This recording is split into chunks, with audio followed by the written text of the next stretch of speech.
It's a time-honored tradition, passed down from generations. And even though we don't know what tomorrow holds, we can do our part today to ensure the future of elk, other wildlife, their habitat, and our hunting heritage.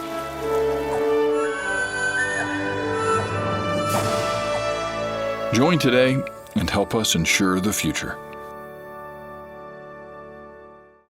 Well, welcome to episode number 37, according to Flint, and happy to welcome I don't know if I call him an old friend, a longtime friend, coming to us from the interrogation border in the Del Rio sector of the interrogation room on the border in Del Rio, Texas. I don't know. I'm trying to think of where you're.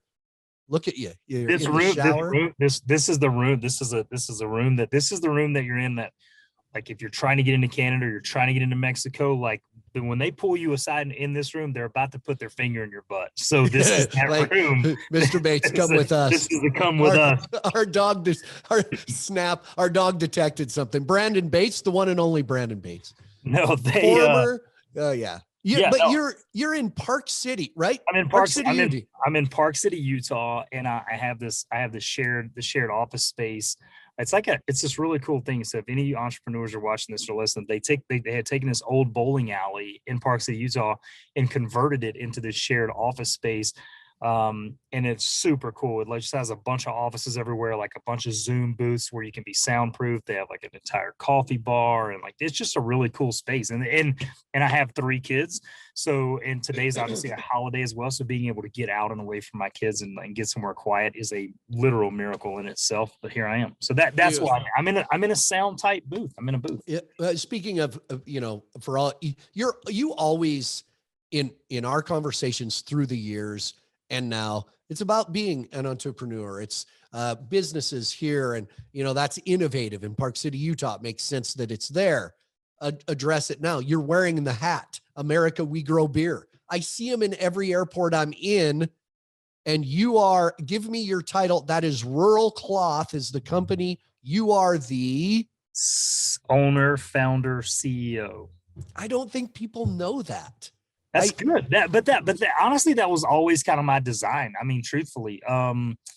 So if you want to go way back, I'll give you kind of the ethos behind Rural Cloth and why I started it. Very entrepreneurial. I'm very entrepreneurial. That's kind of who I am. Man, I just love challenges, right? Like I love challenges. We'll get to that in a minute. But Rural Cloth was something that I, throughout my years of the PBR, I was watching, obviously the success of Ariat and Cinch and Wrangler, like what I call the big 3, right? Mm-hmm. But we're going to, can you guys hear that whenever I get an email notification? That's crazy. How is that? I don't know why. At least we'll know if you're truly a businessman and that's going to be the problem here is what we got to do. We got to shut some stuff down. But anyway, so long story short, I just was consuming, I was watching people consume Western lifestyle events as a PBR announcer. But I'm not necessarily seeing a majority of them that are wearing, Wrangler, Cinch, and Ariat. They're wearing Columbia. They're wearing Patagonia. They're wearing, the super cool product, right? But these are left-leaning brands that don't really speak to who that consumer is that's taking in the Western lifestyle, sports. So I just thought, look, there's got to be a gap there. And I always kind of had this thing with the clothing space, and I liked it. At least I thought that I did, and I do like it, but I learned a lot now along the way. And so I started, as I had plans to leave the PBR, whenever I think I was 39 at the time, and I decided, I'm getting ready. I always said I wanted to leave by the time I was 40. So in 2018, I really started formulating the plans to leave the PBR, started Rural Cloth as a business, stayed in for a year with the PBR, and then the summer of 2019 decided I was going to retire from the PBR and completely focus on Rural Cloth. And it's been great. We kind of went from kind of 0 to now we're in roughly about 800 retail locations around the country. Yeah, I was saw a kid in an airport this past weekend, I can't remember if I was in Bozeman or Chicago, one of the airports. And I said, my good buddy is, he owns that company. And of course the kid thought I was full of crap, but Right. but I see that everywhere. There's a whiskey or America We Grow whiskey. We have this whole America We Grow whiskey, like, and we have a lot of other things that are coming out right now that are some other really Americana kind of endemic things that are going to support the brand. And I really started it to be, products like this, right? Like this is a pullover jacket that I have on right now. And the brand adoption just takes longer than I think I had ever really truly understood. So we kind of got in the cap and t-shirt space, and they took off like crazy. And as opportunities present themselves, we'll move more into the outerwear and things like that. And but right now we're just having a lot of fun, man. I mean, the company's great. It's profitable. It's supporting my family. It's supporting a couple of other people that I have working for it, their families. And that's the most important thing to me. I think is being able to build and create these, small economies, right, that can help other people. And so, talking about me being super entrepreneurial, I don't know, man. I just think we only go around one time, and I know what it's like to be broke and naked, and that's the least of my fears. I have a men's group at church here. We meet on like every other Thursday, and it's a group of really successful entrepreneurs that have already made it. And like I tell them, I'm like, my biggest fear is the other end of the spectrum. I am really, I know this is going to sound crazy. You're going to laugh, but I would be more fearful of having $100 million in the bank. That weight and responsibility for me is what's way more concerning than being broke and just getting by every day. That weighs on me too. It doesn't weigh on me yet either. I'm just saying, like, out of all the things that might, that concern me, being super rich. I've got some really close, super rich friends, and some of them have handled it well, and some of them have not handled it well. So, hey, to me, it's a deeper. There's a really brutally honest that I don't share very often outside of my close friends. But I'll kind of share it here in the rural, in the Western sports, the Western industry. We've watched so many people retire or end their careers with nothing. Yeah. And we all want people to do well, but it seems like in the Western sports world, when you always have something working, then people are like, oh geez, what are you focused on here? Well, oh, look at Bates. He's got this going, or this guy, I just picked you.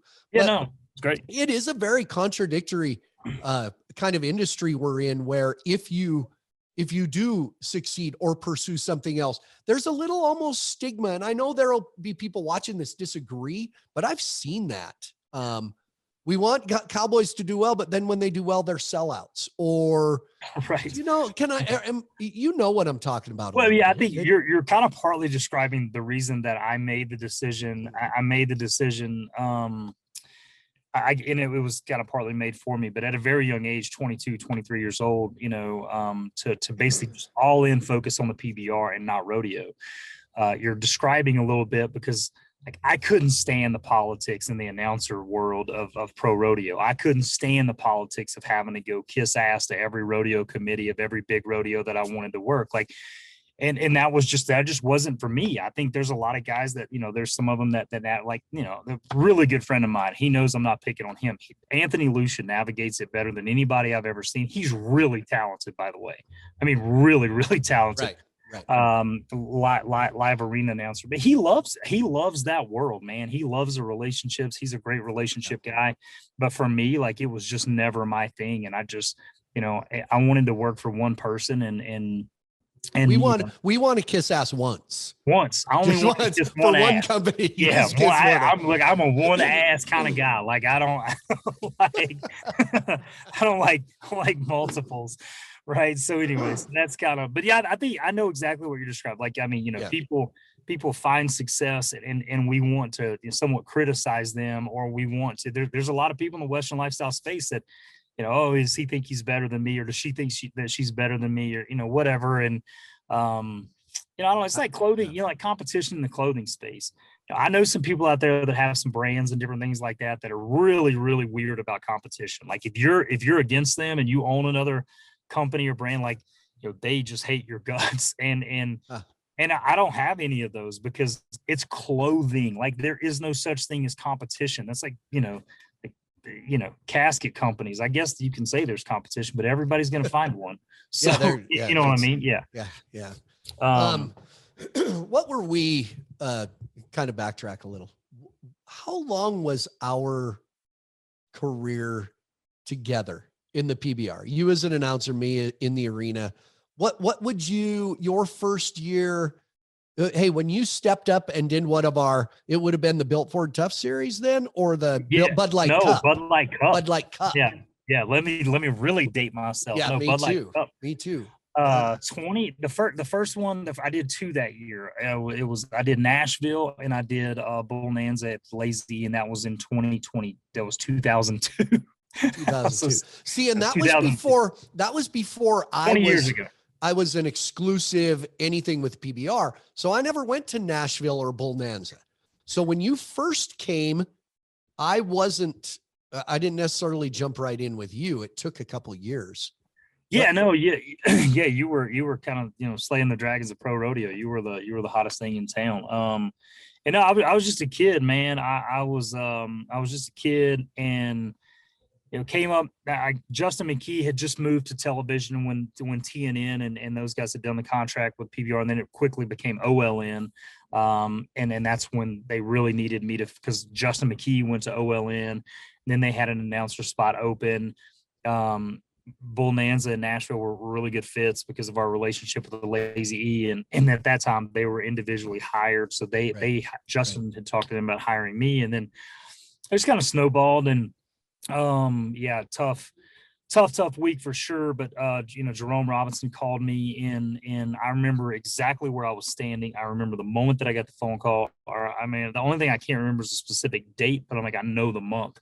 Okay, so I'm not going to interrupt your story. I'm going to tell you this, though. Part of what I was going to do with you today is say, we all have a Jerome Robinson moment. Yeah. I'm not going to ruin it because I've got 100, right? But this one is when Jerome Robinson called you. This was my career. He called me and said, hey, we want you to come. Jerome Robinson here. We want you to come to every one of our PBRs. It was like 23 of them at the time, something like that. And I was just, that was it. That was when it began. And that first year that I went to all those events was 2003. So really, I think 18 World Finals is probably what I did.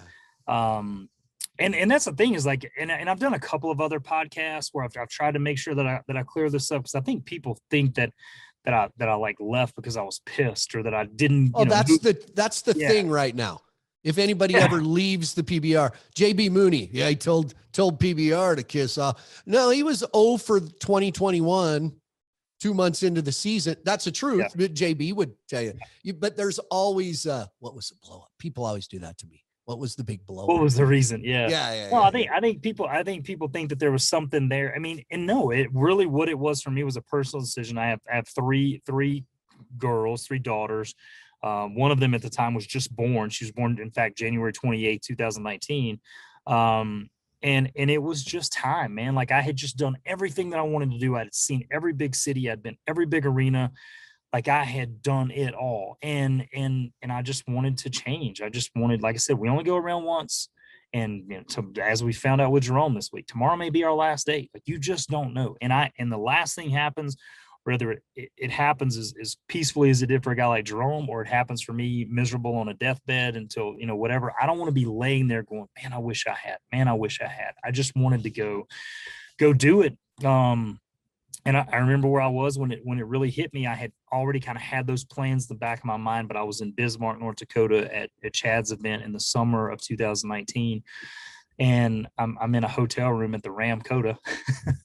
I was probably next door. Right next door. Probably, yeah. And I called my wife and I said, hey, I'm done. And she's like, no, you're not. What are you talking about? I'm like, no, I'm like, this is it. I'm really going to leave at the end of the finals. Like I'm done.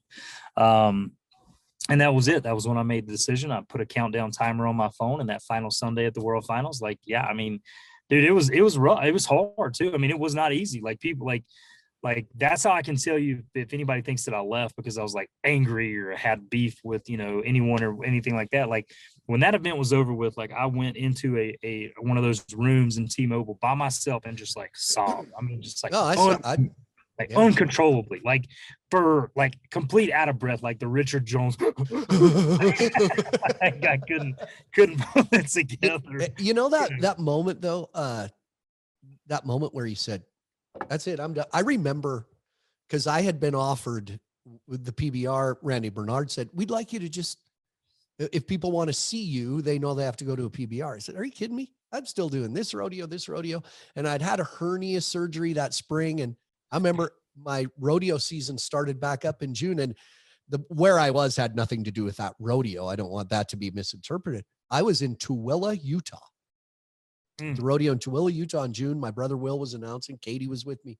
I said, I'm taking that deal. I'm going to talk with every one of these committees. When you know, and it was the same thing. I wasn't mad at rodeo. It wasn't about the money. It was just a change. Yeah. And for me, I kept it in the same realm. You know, in the arena somewhat, it's very different, but you just know there's something that clicks that you just need that change. Now, some people can go to rodeos for 30 years and love being at the same rodeo for 30 years and good. I couldn't. Yeah. I'm not that guy either. Like just at all. Look, the PBR needed to fire me or I needed to leave because they need the change. You know what I mean? Like you can fall into this realm of comfort with the guys behind the microphone and that. But like if everything stays the same, nothing's getting worse and nothing's getting better. And I don't know. I just think that you need that change. You know what I mean? Like so anyway, yeah, it was great, man. It was an incredible run. I did everything that I wanted to do. It created so many relationships and set me up for life. And like my daughter asked me this yesterday. She said, "Dad," she said, "Well, my 14-year-old," she said, "What would you change? Like, would you change anything?" And I'm like, absolutely not. Like I'm 42 and I wouldn't change a single thing. So, I mean, good and bad. We all go through good and bad. Yeah, I'm not going to create the butterfly effect if I go back and fix something that I made a mistake on. Right? I'm a believer in that too. And I'll say this, speaking of rodeo announcers, PBR announcers, and whoever watches this, there's guys that have worked with you and me that know us both and know you very well. There are rodeo names that we're good friends with all of them. Well, I think that's always something needs to be straightened out too. There's the Bob Tallmans and Wayne Brooks and Randy Corley's, and you have a great Clem McSpadden story, my brother Will. But in the PBR world, your name comes up with everyone that worked with you, that in a moment, no more pure announcing talent than Brandon Bates. Like to create world finals. Second, it's JB Mooney and Silvano Alves to take. Now listen, it doesn't work to create a moment. You take a moment and tell everybody about it. Yeah. You had a knack for that, Brandon. Like we just turn it up. Clint Atkins used to go, I'd look at him and go ahead, Bates, just go. Yeah. No, I mean that was, and the reason why is, I think the reason why that I was able to do that is because I truly, like from the moment that I started announcing, number one, I really did love bull riding. Like I just loved it because I don't know that there's another pure form of sport. I honestly can't think. There's two sports that I absolutely love with everything I've got, and when they're bull riding and golf. I know that they're way into the danger spectrum, but they're both so pure, right? Like it's just you in the head, and it's that's it. Like you decide if you can take anybody off the street and they can decide if they want to be the greatest golfer of all time. They can decide if they want to be, because it's just them. There's no judge to say you can't do this. So anyway, I loved it. But you're right. Like I couldn't create those moments. You have to build what's there. And every time that I was on the microphone in those moments, I did exactly what I felt like I would want if I was in the stands. If I were in the stands, I wanted to create the feeling. I couldn't create the moment, but I wanted to create the feeling that I wanted if I were in the stands. And things, You know how we felt watching the final fight scene in Rocky IV?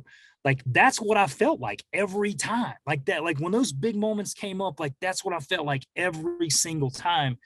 My favorite of all time, and there were so many of them, was the Chase Outlaw. My final year, 2019, the Chase Outlaw moment at the World Finals. He needs to be 98 points. And there's not, and at that moment, I remember thinking, there's not one person in this room that believes that he can be 98 points.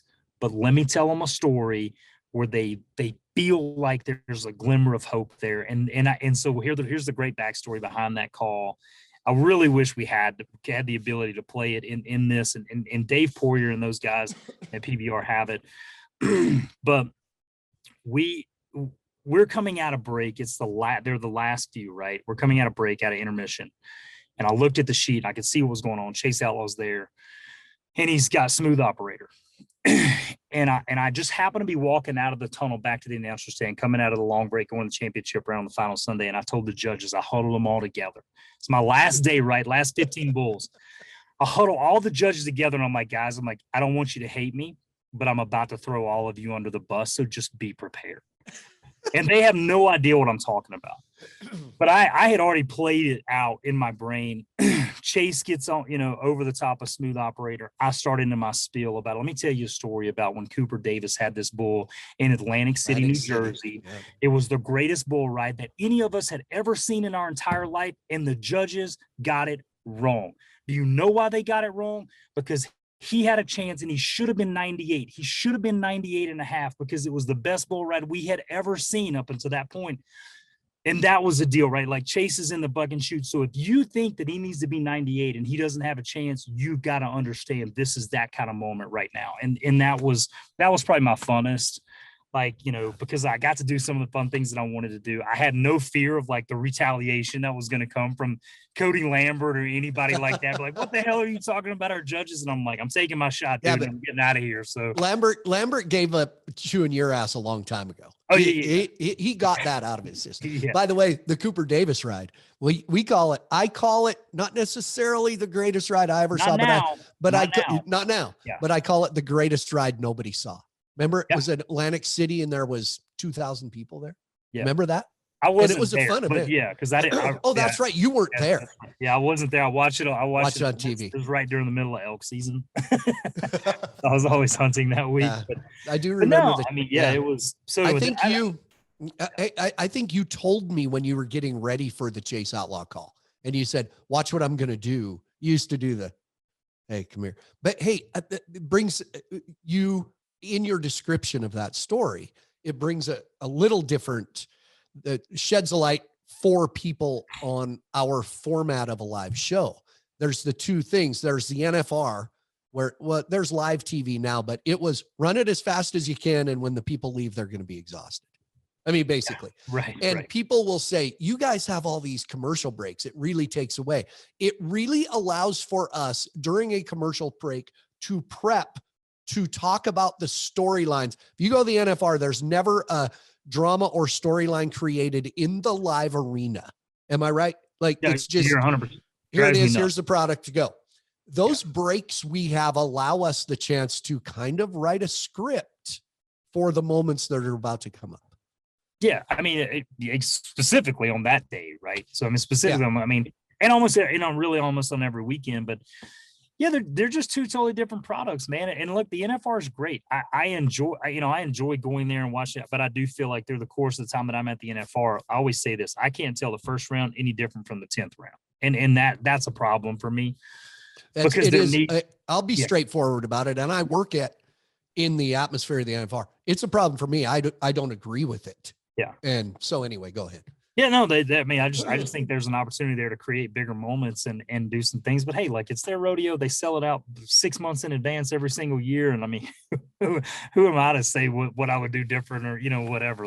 They pack the town full of, thousands upon thousands, if not, I don't know, they may get 1 million people there in a residual effect, but I don't know what the LVE numbers are, but yeah. So anyway, it's, I know what you're saying. We did used to have the discussion, you and I, that I don't know if anybody else used to have, and I still have it now, even without you there, that especially now, because there's so much going on with this sponsor, this and this activation and this format and this TV deal. We'll all be there, the live crew. Without the product in the arena, in those coliseums, without that product, if it goes, it all goes. Yeah. Everything is based on the live product. Yeah. Now's where I'm going to get in trouble. It's easy. It's easy. See, that's why. No, that's why. And I can you don't have, you can just sit here and let me rant a little bit. This is easy. People are going to say that this is a really self-serving comment. However, please remember that I'm not there anymore. So understand, like, I have no financial interest in this conversation whatsoever. The two most underpaid guys in that entire room are those two live announcers. I agree. I completely agree. And I've expressed that opinion. Hands down. They control the beginning and to the end of the product and what they do.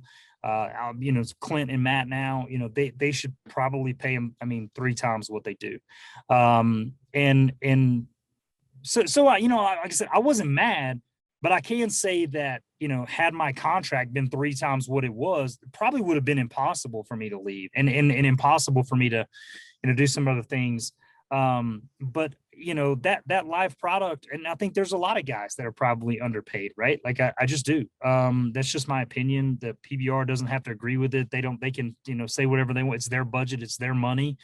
But based on a lot of things that I've learned through my life working for the professional bull riders, this is Randy Bernard and Sean Gleason and other executives involved that have been in and out. See, it did it again.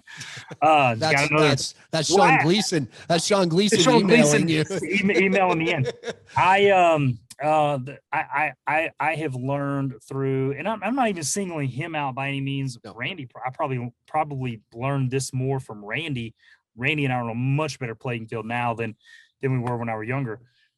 Take care of your people, build your people, have conversations with your people, let them know that you genuinely care about them, not passive art. Like my people at Rural Cloth, like they know that like I like money. Yep. It's important, but the fact that I care about them and how they succeed and what they do and what they mean to the company, like that's things that I've taken away. And those guys may feel that that's how that they treat people. And I'm not saying that they necessarily don't. I didn't feel that strong sense when I was there. I felt like I was an afterthought. I felt like, hey, you just do your job, sit down and shut up. And if we don't like you, we can replace you in 2 seconds. That's genuinely how I felt about my entire career at PBR.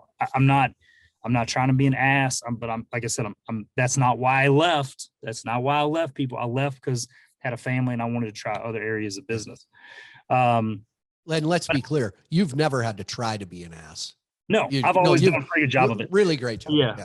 But but in general, overall, man, that's just, that's just not how I'm, and that's for all businesses, right? Like all businesses going forward, like Bob Funk taught me something a long time ago. We can get into that. We're probably going to run out of time, but Bob Funk is a business mentor of mine. He's been a business mentor of mine for 20 years now.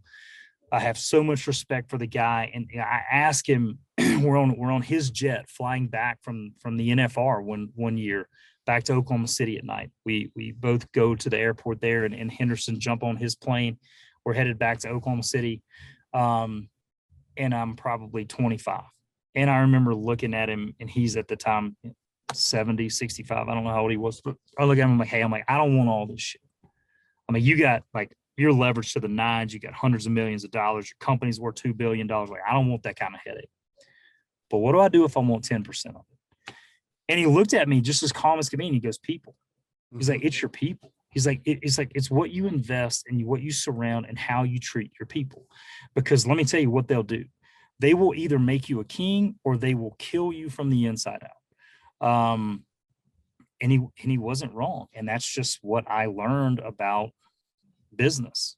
Yeah. And so, like I said, I'm not necessarily singling anyone at PBR out by any means, because I still have a great relationship with Sean Gleason now. Oh, completely. I have a great relationship with so many.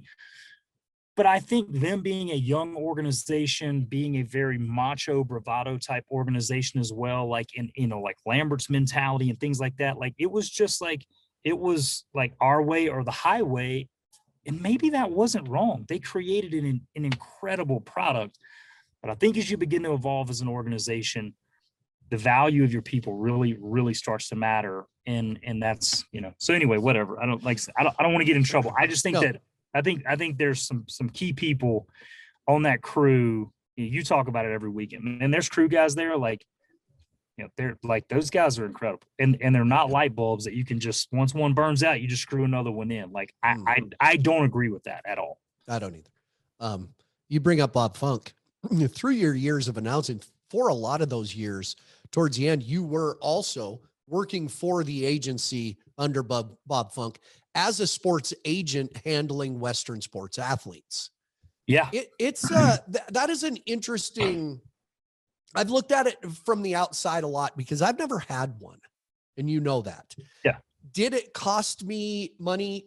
Maybe. I probably left a lot of money on the table, possibly, but I always felt good about what I was doing it with myself. How do you sell Cowboys? You stayed in the PBR realm because here's what I think. I think value is in television, and rodeo is hard to sell. Now starting to be on TV more, but that's been a tough sell. You have to create value. Nobody owes Cowboys anything. I have a lot of young people, Cowboys. Hey, what do I do to get a sponsor? And I work hard and be really good. No, really. No, we have 2 tips we give young guys now. Work your ass off and don't be a douche. And it's hard. What do you sell? I mean, give us a little of that, what you're doing for Cowboys and how to create value in it. So I think the biggest thing for us in the whole Cowboys thing is, so in 2009, Bob came to me and said, hey, I want you to run the Express. At the time, it was called Express Sports Agency. And I was like, absolutely not. No chance. Like, I can't do this. This is crazy. I'm the announcer, blah, blah, blah. Like, and he's like, no, he's like, I don't, he's like, I think you can manage it. He's like, I'm going to talk to Randy Bernard, and you talk to Randy Bernard, and let's make this happen. I still didn't want anything to do with it. It was the most stressful thing that I ever had in my entire life. Like when I took that job in November of 2009, they had let their previous guy go for other reasons and whatever. And then they brought me in. I didn't know I wasn't even, I don't even think I was 30 yet.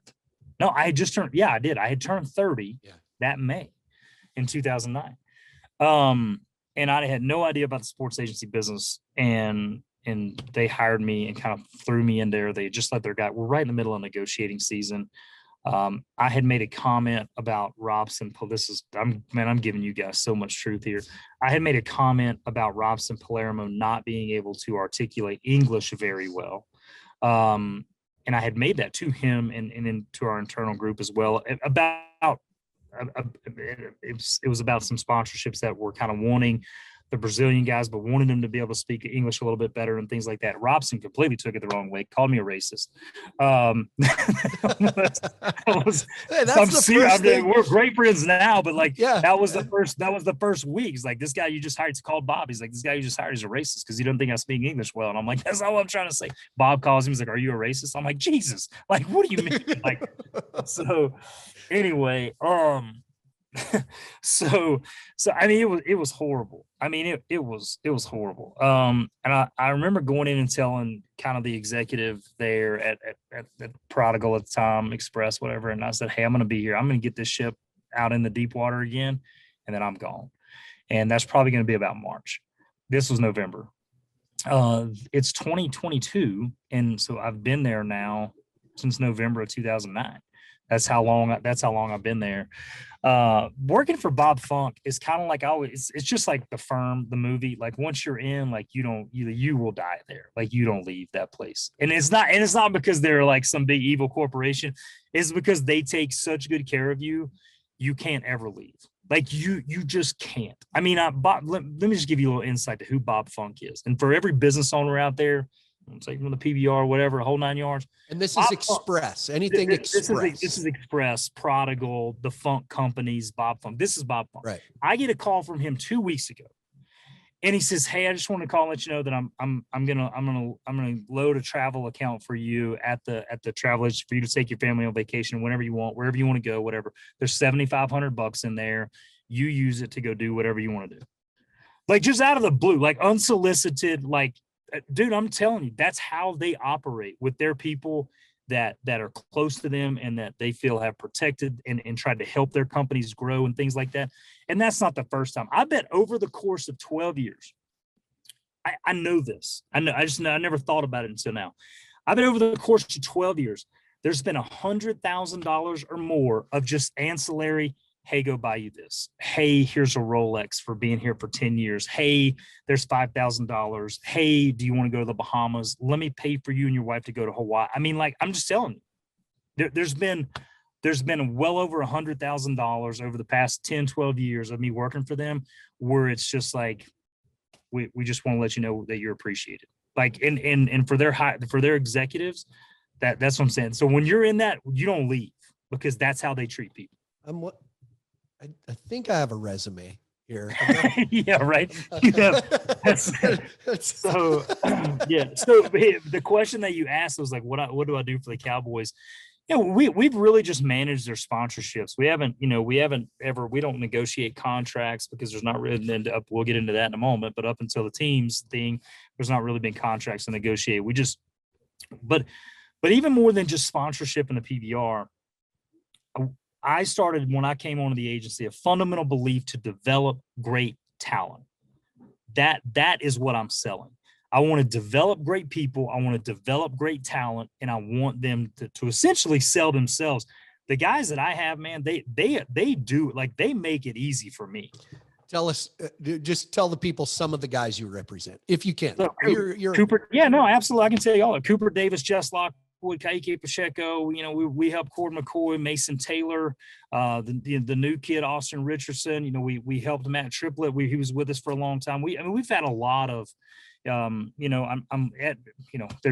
Eduardo, Valderrama Silvano was with us for when he was winning his world titles. That's an interesting story if you want to talk about why he's no longer with us. People ask me that question all the time. And we're still great friends. That's been my proudest thing about the agency, is when I have let athletes go or they have went. We've only had a couple. I think the manner of professionalism and how we've handled that, I'm still great friends. I don't have one athlete that has left our agency that we're not still really close. And at times they can call me for advice anytime. So yeah, it's been good. What's the root, the history? Rodeo is not like other pro athletes that endorse a product, or, I think of somebody that's a Nike athlete. They don't wear Nike on their sleeve every public appearance they make. What's the root of that in rodeo? It's about, and by the way, there's more for young guys out there listening. There's more to having a sponsor than I'll put a patch on my shirt. Yeah. There's more. They think that's it. And to a lot of people, that's it. Here, I'll put a patch on my shirt at the NFR. Give me 10 free ropes, Right.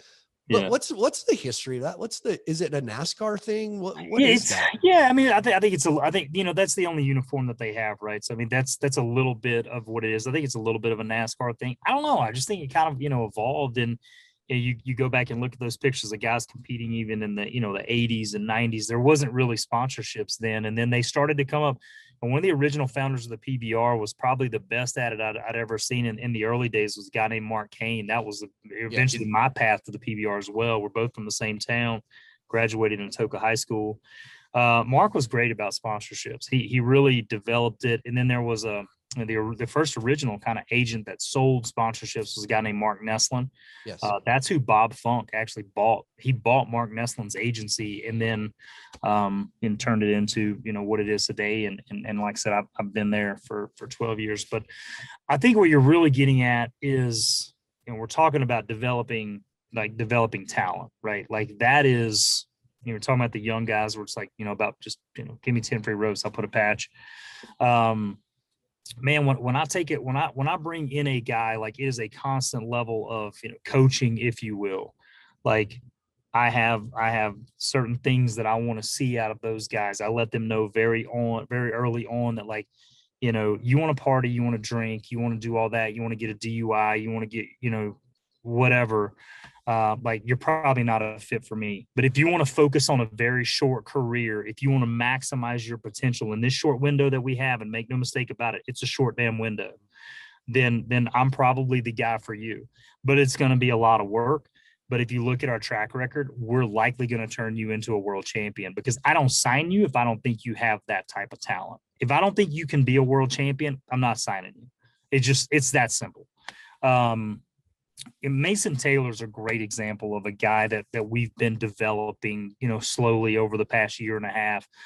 He helped a theory that I have, and I've been working. Cooper Davis was really the first one that proved it, but it was about weight. It was about weight and strength.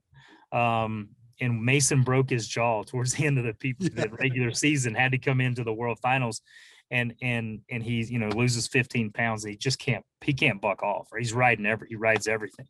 And that kind of goes to my weight theory. Cooper Davis proved it as well. Like, those guys, there's some guys that love to take credit for the Cooper Davis, transformation. It wasn't them, it was me. This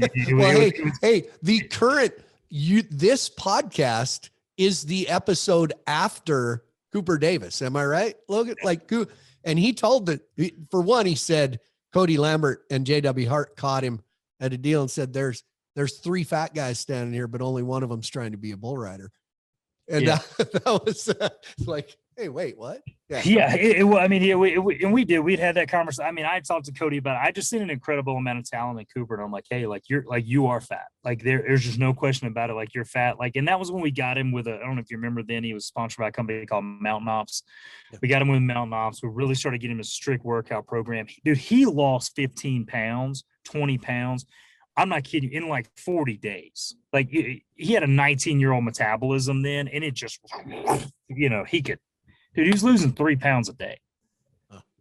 So, I mean, when he lost the weight, and here was the story with Cooper, is I was like, and he'll remember, I wish you'd have had him on after. I wish we could have, because we certainly could have talked about this, but I remember telling him, like, when we started that diet program midsummer, really August, I was like, all I want you to, this was 2015. I said, all I want you to do is just feel your body. I need you to just start.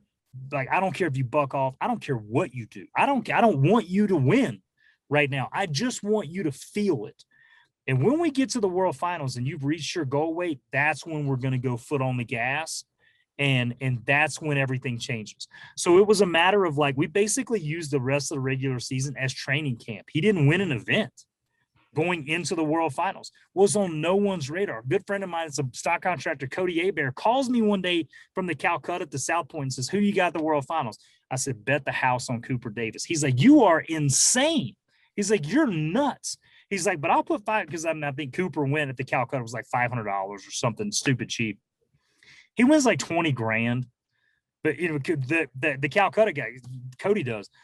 But I mean, that was the deal. It's like, we used the less of the regular season as training camp, got to the World Finals, and I'm like, in that now is when, like, now it matters. So, like, now you prove. And then obviously, confidence out of the World Finals, he wins the world title. Wins the world title the next year. Yeah. That's what I'm talking about, the agency developing athletes. Mm-hmm.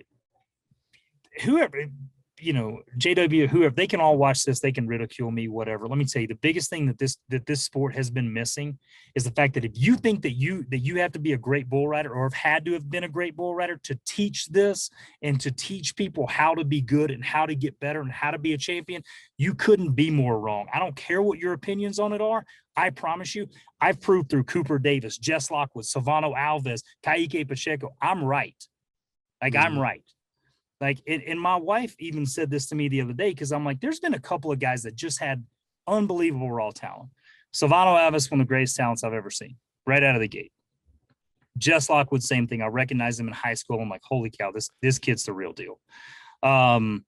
And my wife's like, she's like, but do you think Jess would have won that fast and that early on? Like, had you not positioned him? Because he's like, you called Cody and you said, hey, go live at Cody Lambert's house. You called people and you got him the Stanley Black and Decker deal that changed his confidence level, and he became a world champion really fast. In fact, he finished 2005. I don't know. Like, I'm not trying to pat myself on the back. I didn't ride the Bulls. I didn't create the world titles. I didn't have anything to do with it. But I do like to think that, because Lambert will remember this, I called Cody and I said, hey, there's this kid that's really, really good, and I think he needs to come spend some time with you. And Cody's like, great, send him down. So he's all decked out in Stanley Black and Decker. I remember I remember where I was at. JW is going to be mad at me for saying this, but JW calls me one night and says, I probably have the text message still. He texts me and he says, hey, you know, your guy's all decked out in the Stanley Black and Decker, but he can't ride the back of the bucking shoes.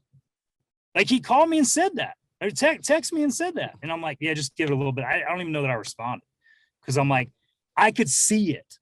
Like, we saw that up here. Yeah. So, you know, whatever. My point is, I like to develop talent, and I believe we have a significant role in the agency of developing that talent.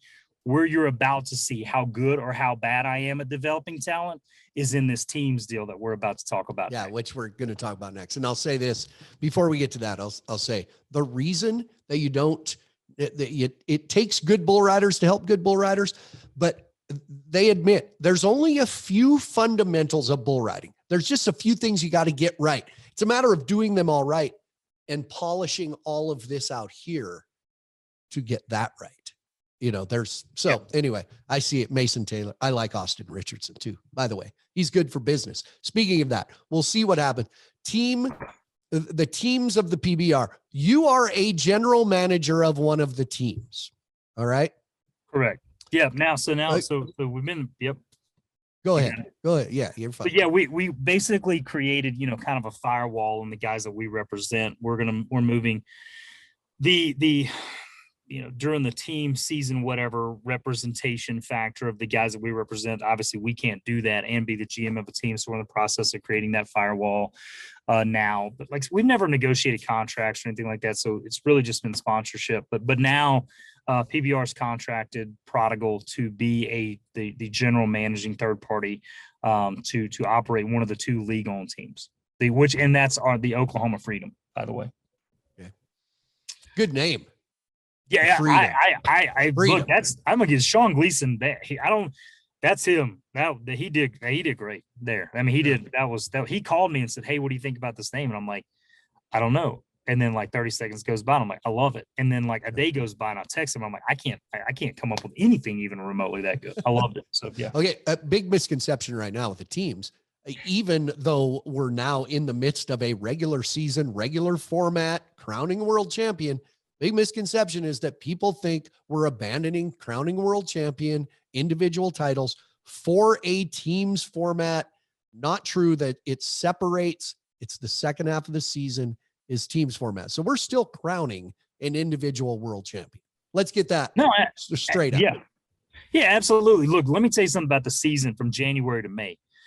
This has been something that has been talked about for 15 years. Yes. And it should have happened 15 years ago. In fact, this process that we've had where it's been January to December, that's rodeo. That's the NFR. That was their season that we by default accidentally adopted. Kudos to Sean Gleason. What an incredible move. And finally creating a season to where the guys go in short form from January until May, and you crown a world champion, and you run a season like the NHL, like the NBA, like the NFL, like the MLB, like MLS, all of them. So thank goodness that finally happened. Yeah. Hey, here's what I think. And then I just like to interject. I was thinking about this today before we went on the air. I'm hoping it does not create, we see a lull when you get into, the grind, when you get into March and April. I've seen a lot of guys they can look ahead and go, ooh, May and June, I'm off. So I'm going to let up here and I can come back in the fall. I'll get this fall season. I think this is going to maintain. It's going to do the opposite of what people think, including hopefully myself, what I first saw. It's going to force guys to maintain that intensity through the season instead of looking ahead where they get 2 months off to recoup and start in the fall again. Yeah, no, absolutely. I mean, well, I mean, in a couple of things, I mean, depending on teams and how they, if a guy's really injured, right, like this gives him an opportunity to finally get healthy. I mean, this really does. I mean, I understand he could be a part of teams, but depending on if a guy's going to be, out, right? Like, so if a guy has a shoulder surgery or has a knee where, from like he gets hurt in May at the World Finals, for example, and that he's not going to be available for teams, and now he's got a full 7 months to really get healthy for the first time ever, instead of being like, well, I've got 3 months and maybe I can squeeze, maybe the 12 weeks that we can bend that by 2 weeks. And I mean, I just think that this is going to be a great thing for the sport. So as a fan, tell me, I'm a PBR fan, go, man, this bull riding, it's an individual deal. Why is PBR messing with it? Why should I like the team's thing? What's this going to do for me? Tell me why I should like it as a fan. I don't, well, that's a fair question that I don't know that I know the answer to, because I'm not going to force you to like it. Oh, yeah. What I want fans to do what I've done, because at times I'm a general manager of a team. At times I have questioned this a lot myself. We've had those conversations. Completely. Yeah. I've been very critical at times of, is this a good idea?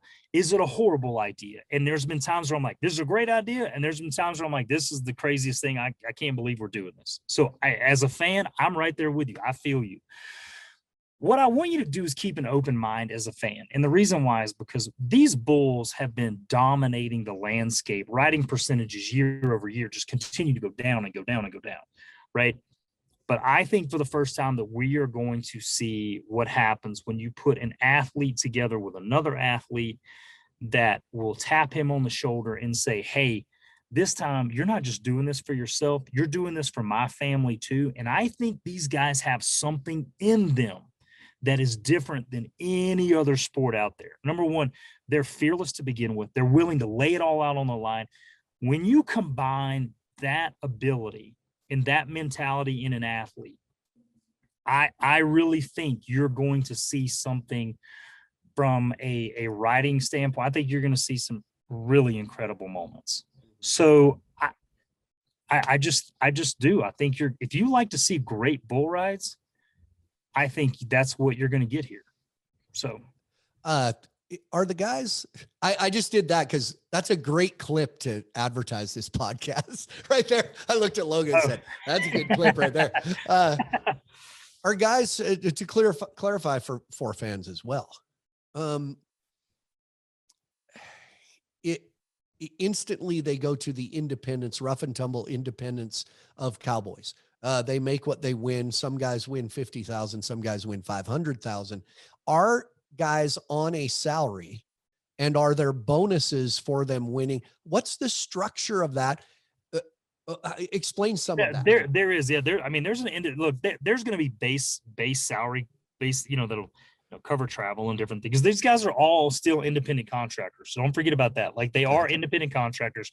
They're structured in a team format that still allows them to be independent contractors.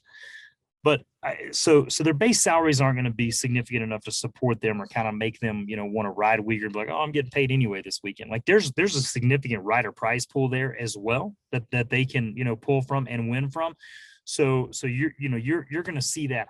I'm not, that's the least of my worries. Like, the least concern is like, well, these guys are going to be guaranteed to show up and get paid. They're already guaranteed. They already have $1,200 a week show up checks anyway, or whatever, whatever they have that they've had for a long time through PBR. So, I mean, these guys are there, so anyway. Hey, you know what? I've heard that forever, that I'll tell you what's wrong with PBR. These guys have these big sponsorships, so they don't try as hard.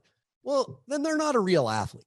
This is from people who have never competed in any real athletes. I've heard that from some people that have competed. And I love him. I love him to death. You love Cody Lambert. I do, but Cody, I really do. I have a special relationship with him.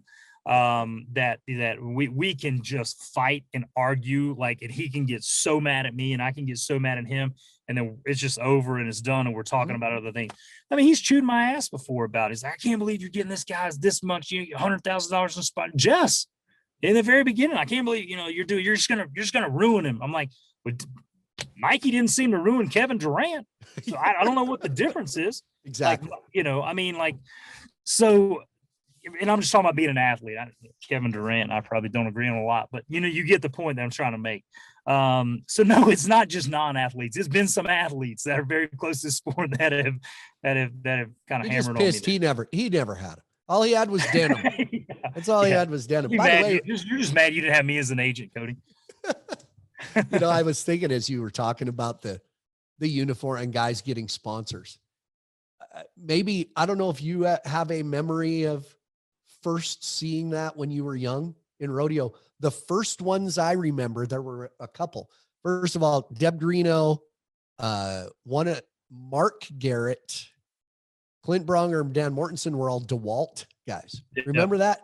And they all wore black and yellow. And that was, holy crap, look at them. Look at them. They have their own, they're getting paid. Remember that? That was like the big deal. The biggest for me was Ty Murray. Like when Ty Murray had the MGM deal. Yeah. Like Ty had the MGM deal and the tan shafts with MGM like that, and they had him in a line with like Sugar Ray Leonard and all these. I can't remember the other athletes, but like there were some heavy hitters. And that was He I think talking to Ty Murray way back in the 90s with his MGM, everything he had, he was making more in endorsements than any Cowboys now. Like he was Ty Murray, he made rodeo stars. I mean, he's a guy. I mean, and when he was from a rodeo guy, the guy walked on water. I'm going to embarrass Lockwood. You guys can do the math really quick. Lockwood made 100 times. Lockwood made 100 times more in sponsorship last year than he did riding bulls. That is a true number. He didn't do anything. He was out. But he made 100 times more in sponsorship last year. Agent of the year, right here. What do you make? $4? Now I got to go calculate. It was in the thousands. His competition was in the thousands. He made 100 times more in sponsorship than he did on the back of the bull. I've defended Jess Lockwood because I've known Jess Lockwood his whole life. Yeah. He's a kid from a tiny town in Montana, and I've had him on here before. Kid from a tiny town, not even a town. Volberg, Montana is a post office. Yeah. And it's funny, he became 19 years old and really good, and people just expect those kids to know how to handle everything. And when they don't handle it all the right way, they're dicks. It's just he's learned, he's growing up, he's a good kid, and it's funny, great ones get hated. Great, JB Mooney's a hero now, but man, people hated him when he threw his bull rope down the hallway. Man, I'll tell you. Yeah. So, but Jess he's I'll be interested to see Jess's in here, what the direction he really wants to go. I think, I don't have any problem saying this. I think he's close to being done. I think he, mentally he wants, when we talk about developing athletes, we don't only want to develop them to be world champions and then to win, but we from the time Jess was in high school, we started the financial planning conversations, and we started the right financial people to help guide him. Cause I told Jess, I'm like, if we do this right, by the time that you're, 40, 50 years old, you'll have 20 or $30 million in the bank. You don't need the money right now. We're just going to let it compound. You're going to do this, blah, blah, blah, blah, blah. So finances are not an issue for him. He's debt free. And I think, as he's won 2 world titles, I think he would love to win 3, but probably not his ultimate goal. He's done everything that he wants to. He wants to move to the broadcast booth eventually. And could. He is very, very good at it. So yeah, I think he's close to being done. Yeah, I would not surprise me if he calls me midsummer and we have the conversation about, full retirement at the end of this season. I don't know. We haven't had that conversation yet, but I have a really close relationship with him, and it wouldn't surprise me if he decides he wants to be done. But the one thing I can tell you, if you're a fan watching this, when he and I do have that conversation, this is not a sport where you come back. So once we have that conversation about retirement, I am going to swing the full weight force of everything that I have to make sure that he's done. Yeah. Okay. Before we go, we've talked about everything. We've talked about your work and my work, but I think people should know all those years we worked together in the arena, there was never a script between us. We'd have a production meeting or whatever. And I'd say, all right, what are we doing tonight, guys? Let's go. Let's make this shit up just like we always do. Right. Yeah. And if I had one video clip to watch that makes me giggle about what you're doing, it's the YouTube clip of the Australian bull snake at the World Finals. And you're just following along. Oh, no, you did not do that. Oh, no. But it was, I don't know that people, there was when it was either you and Schmutz or you, then at the end, there was you and Clint Atkins or you and Matt West and me. There was a real cool vibe in the arena relationship. And that was real. That stuff was real. Oh yeah. Yeah. Super real. Never a script. It was, it's just an unscriptable show. Like you can create commercial breaks and to get this guy's going up next, but like you just have to say what you see. That's just, that's all you have to do. Like that's all you can do, right? You just say what you see, and it's just it's a natural thing. Yeah, you always told me that, like difference in the role of a rodeo announcer compared to you guys as PBR announcers. I always thought was different. Is that I never tried to sell shit. Yeah, you always told me the difference is here at PBR, we do sell things different. Rodeo's kind of a festival, and there's queens and clowns and balloons, and that's great. That's what that is. You always said, what I do is talk about what's in front of me, talk about what I'm seeing, tell the truth, create controversy, talk real about a guy. And if he's slumping, not everybody's the greatest right now. Not everybody works harder than everybody else. Tell the truth. And that is a difference in how PBR is sold in the arena a little bit.